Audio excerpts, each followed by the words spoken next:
medicine's changing, and it's changing in ways that not everyone is comfortable with or even understands.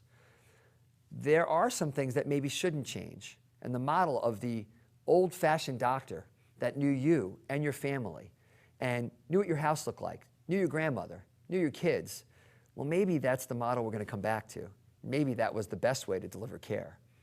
To help us through this, we have an expert, Dr. Rusty Kallenberg, who is chief of the Division of Family Medicine at UCSD. Welcome. Thank you. Thank you for being here with us. You know, when I think of family medicine, I sort of think of, I don't know, Marcus Welby. I think of the guy who knew your family from top to bottom. Is that fair? Is that a fair assessment? I think that's a very fair assessment. There's some old wine that no matter what the bottle changes to is still good old wine. And I think that that's a very fair symbol of what family medicine is. My father was a GP in Cincinnati, and I grew up, you know, fielding phone calls at home for him and watching him disappear on weekends to go make house calls. And I think that's a model that still exists today. It's become a little bit rarer to find, but it still exists. Well, and it's funny that the general practitioner in our current parlance, we would say was probably undertrained.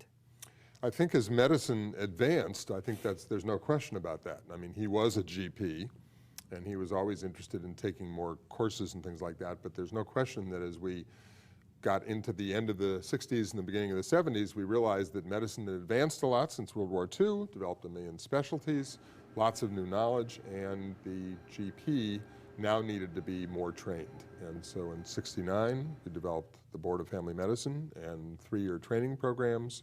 And some people debate today about whether the training should actually be 4 years.